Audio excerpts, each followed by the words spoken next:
Okay, 3 ways that I white balance. Always one of 3 methods.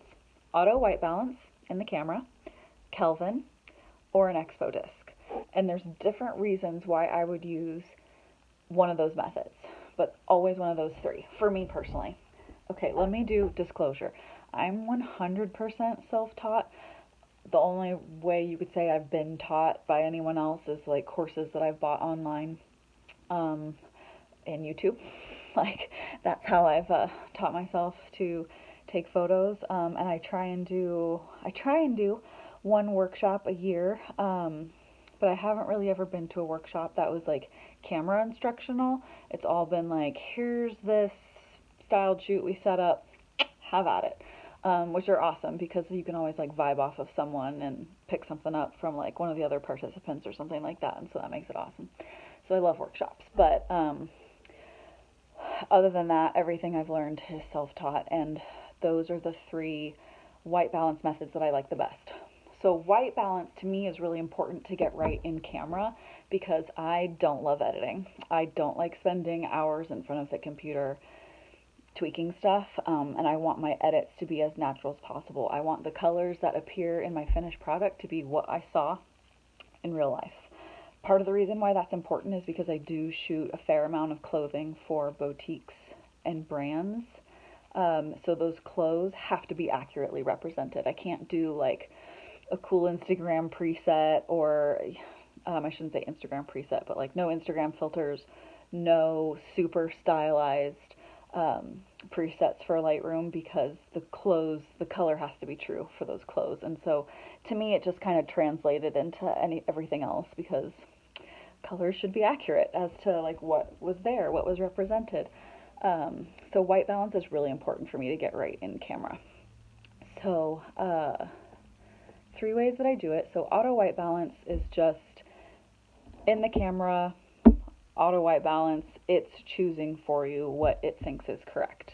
I use it a lot at weddings because whether I'm a second shooter or I have a second shooter, it's a lot easier if our color profiles are closer matched when they come out of the camera, because it saves a lot of time editing on the back end. Since weddings take long anyways because it's such a large volume of images, it just helps speed up the workflow a little bit if you both did that the same way. That being said, I don't love it. I don't love auto white balance at all. It always looks really blue to me, and I like to shoot very warm, so I don't love it. The only time I like it, so this is the only time other than a wedding that I would use auto white balance, is if I'm shooting inside. Because yellow light, even if all the lights are off and you're just using natural window light, it always looks yellow, and so that blue of the auto white balance kind of brings the whites back truer to me. So other than a wedding, that's the only time I personally would choose to use auto white balance, because it's just not my personal taste or preference otherwise. Does that make sense? The second method that I use is Kelvin. I'm very, very comfortable with Kelvin. I like to shoot very warm, so depending on the lighting situation, whether even if it's a nice sunny day or in the shade or in full sun, my Kelvin is usually pretty warm. Like the coolest I ever shoot with it is like 5800, but being up around like 7, 8 is not abnormal for me, because I like things warm and glowy, and like the sun is always shining on you. I just really like that. So I'm very comfortable with it, and I'm very good at, or I think I am. I think I'm very good at seeing color correctly. Like, I always joke that I have like crappy eyeballs because I have a really high prescription, really high myopathy. But I see color very well, and like shades of color.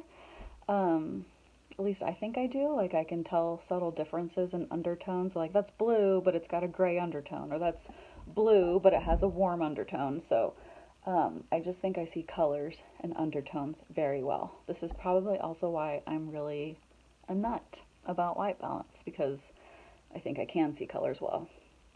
So I'm very comfortable in Kelvin. I'm very comfortable looking at the light that's available and being like, oh, I'm going to set like, this light's a little blue. I'm going to set it at 8,000. So that's, I would say, my main method is using that, just because I'm very quick at it. I can change it very quickly from the quick menu. I said quick like 5 times there. But I can change it very quickly from the quick menu, the little Q on the back of my Canon camera. And I'll kind of just know where it needs to be. And like 9 times out of 10, I'm pretty happy with what I chose. So there's that. The third method, which I kind of put on the back burner for a while, and then I picked it up again here recently, and I'll tell you why, is the Expodisc. And now the more I use it, the more I think I'm gonna use it, because it's so freaking accurate. Okay, what is the Expodisc? It's this little disc, and it helps expose, hence the name Expodisc, as well as set color white balance. It's calibrated, I don't know, I'm not a gearhead, so like some fancy shit plastic. Like, I don't know, that some gets calibrated for 18% color transfer. There, was that gearhead enough for you? So this is what I've learned. I could be wrong. This is just me explaining to you what white balance is as I understand it. Okay, so don't quote me. But I think I've learned that correct white balance is when the image is comprised of 18% gray. If there's 18% gray present in the image, the other colors transfer correctly. Like the blue, the shade of blue that you see on that person's shirt is accurate. It's that blue.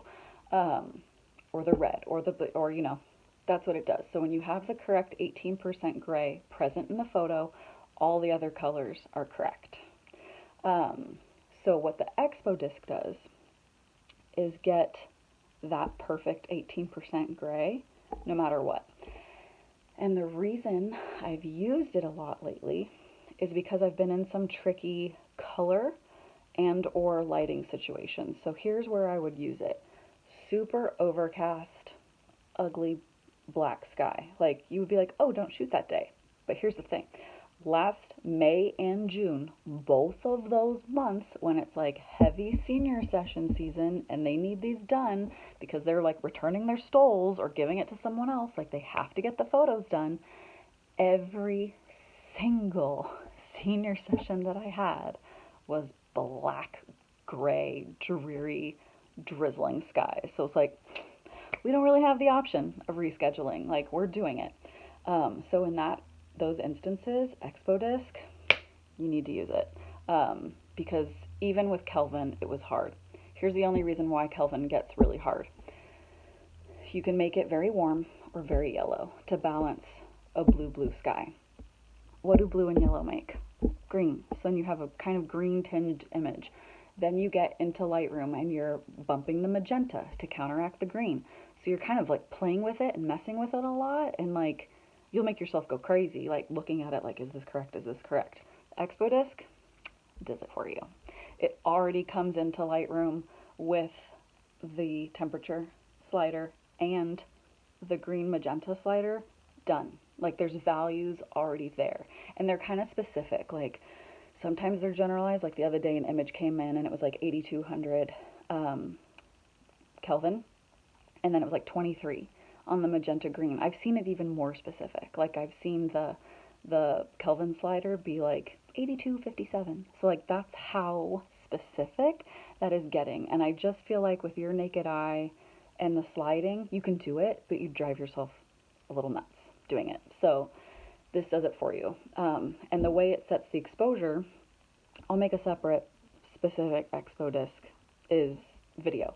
But you're setting it, so you're putting that Expodisc on your lens, and you have to make sure it's big enough for your lens. More in the other video about that. But you aim it towards the light source, and then you're watching your light meter at the top of your camera so that you're getting your exposure right, and then you click. And then it's taking a representation image, JPEG, on the back of your camera. This is the color of the light that's available when properly exposed. So then that data goes into your camera because you're setting the custom white balance. And then I always take a test shot after that. So I set it, take a test shot, and I look to see that I like it. And if I do, we rock on. You have to change it every time the light changes.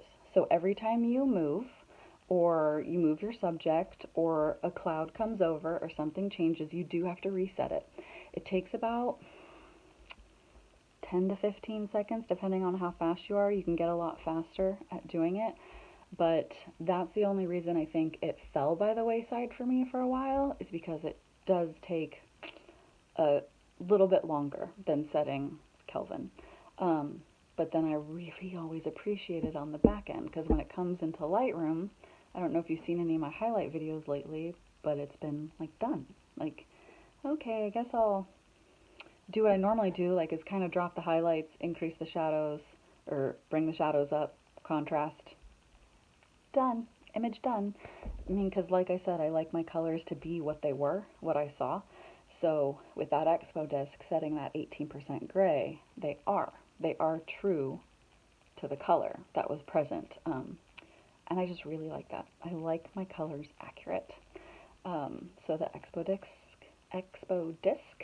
does that. So those are the three ways: auto white balance in the camera, Kelvin, Expodisc.